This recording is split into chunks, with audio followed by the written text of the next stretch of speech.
Kenya Harambee Stars will be up against five-time champion Indomitable Lions in the 2025 Afcon Qualifiers, a match which will be played in Uganda. Remember that this is the second leg or the return leg of this crunch match pitting Harambee Stars and of course against the Indomitable Lions for AFCON 2025 sport. And remember, this is also a Group J, which currently the Indomitable Lions Cameroon are topping with a total of 7 points, followed closely by Zimbabwe and of course Kenya at that third position, and finally Namibia at the bottom end of that Group J. Well, a few days ago, we saw that Kenya was ahead in that group, of course, topping by 4 points, of course, leading by goal difference. But at the moment, tables have now turned and shifted to Cameroon's favor, and Engine Ferrat will have to do various changes to make sure that Kenya keeps their hopes alive for AFCON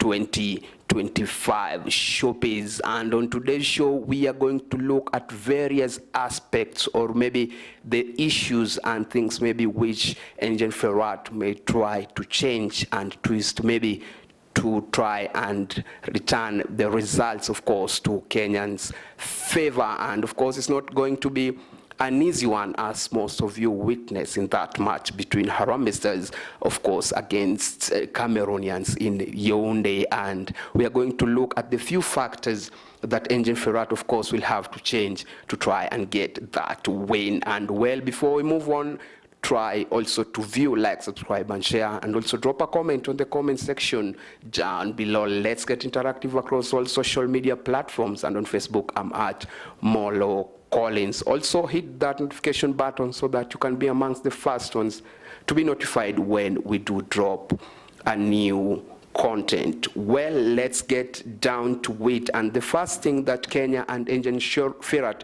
should do and try to get a win against the Cameroonians is to change the formation, because I think that the formation that Engine Ferrat went with against the Cameroon in a away match, of course, the Cameroonians had the fans behind them as the 11th man. And of course, Engine Ferrat will have to go for a more attacking approach in this match, using a 4-4-2 kind of formation, because he is in for a result, and I think that a draw at the moment may not be a very good result, considering that the points that, of course, Cameroon has and Zimbabwe at the moment, Kenya has to go attacking to try and get, of course, that win against the Cameroonians. And it will be a hard one, because over the years, Kenya has never defeated the Cameroonians in the number of years that they've met. They've met 8 times, and Cameroonian, as we speak at the moment, have won 5 of them, including the latest result, which was a 4-1 drubbing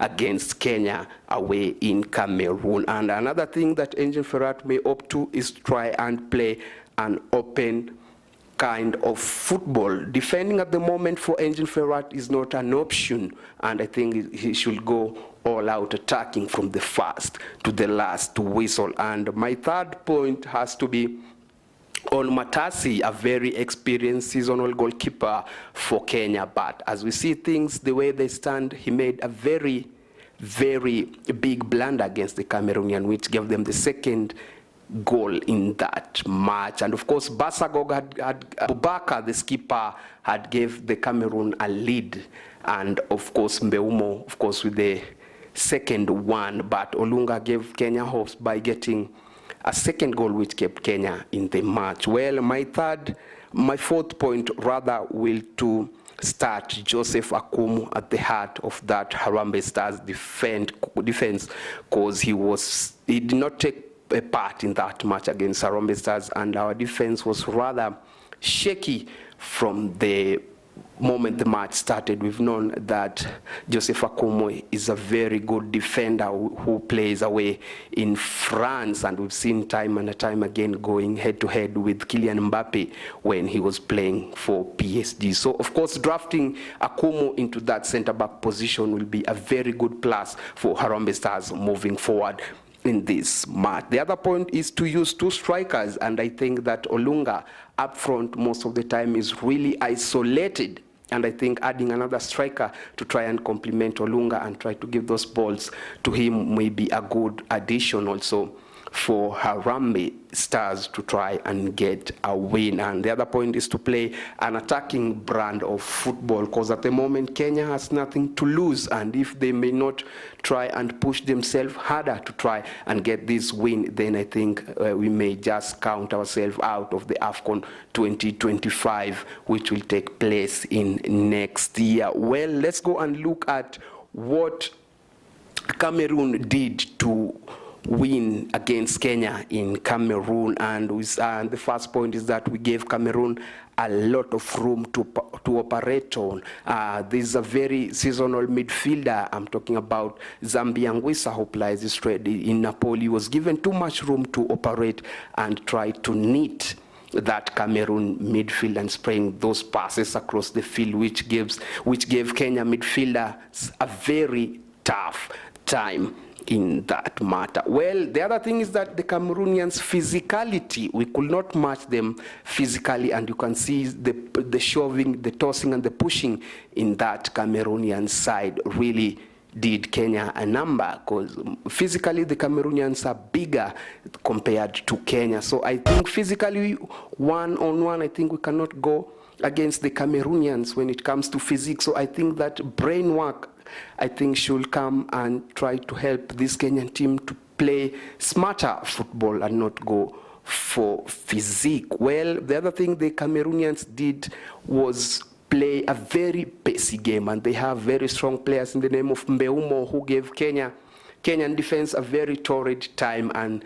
Basagog also, who is returning into this Cameroonian setup after two hiatus, gave Kenya a very rough time scoring that fourth goal. Well, Cameroonians are known also to play very organized football, and if Kenya are not really alert again, I don't think Kenya can come out of this again unscathed unless Engin Firat ring in some changes in that Harambee Stars side. Well, the other thing the Cameroonian had was the home advantage. The fans were really behind the case rather in that match, which gave them a very, very good win in that match that was played, of course, in their home ground, that is Cameroon. And many were surprised to see that Onana conceded a goal against Michael Olunga, but the most important thing was to win the match, and Cameroonians went on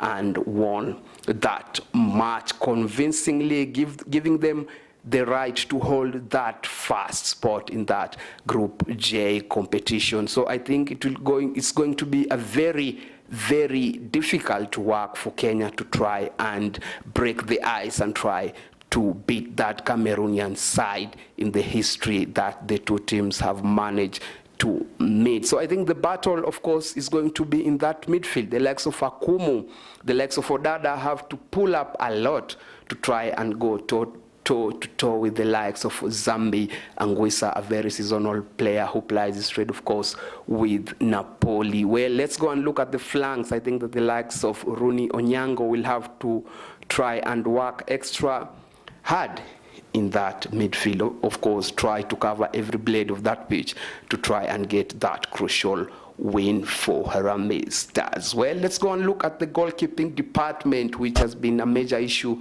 for a number of years for Harambee Stars now, and I think that it's time for Harambee Stars to really quit on Matasi, because at this juncture, at this stage, I think that a goalkeeper of Matasi's caliber should not be making those schoolboy errors that he did, and it has happened a number of times. And I think it's high time that Engin Firat should go and look for the services of Ian Otieno, of course, who plays straight in South Africa, or maybe Bran Omondi, who plays here locally with Bandari. And we can see that Omondi did a very good job against Namibia, and Kenya went on to win that match. So it's going to be a very difficult match for both teams, and I think sometimes a coach needs to inspire his players, because sometimes tactics may fail at some juncture, but I think this is the time that Engin Firat really needs to be frank with these players. Now it's time for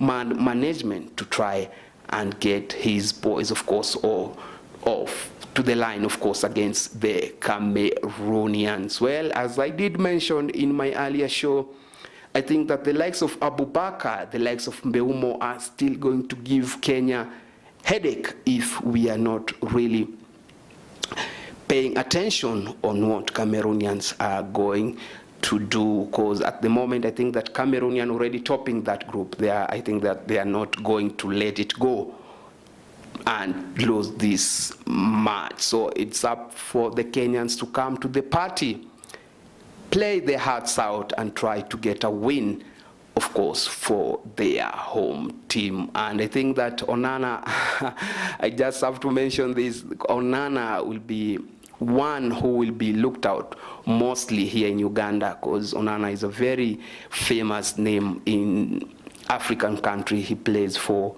a very famous club in the name of Manchester United. Well, I think that those are my points, and it may all depend on Engin Firat how he's going to set up this Harambee Stars team moving forward against Cameroonian. And there's a very big difference in terms of football culture between the Cameroonians and the Kenyans. Cameroonians are known for football. Harambee Stars is known, Kenya rather is known for athletics, but it all ends in the pitch, and it doesn't matter because we've seen underdogs going all the way and defeating bigger teams with lesser quality players. So I think it's up for the players also to rise up to the occasion and try to do this for Harambee Stars. Well, that has been all for me. Let's wait and see which team is going to come out victors. Of course, this is a do or die match for Harambee Stars, and I think if they can't get the 3 points, then we are out of the AFCON 2025, which will happen next year. Well, let's do this again when we do meet. I've been your able host, Molo Collins, and this is Sporting TV, your #1 sports leading channel. View, like, subscribe, and share, and let's keep the conversation going across all social media platforms. Let's do this again when we do meet next time. It's bye-bye for now.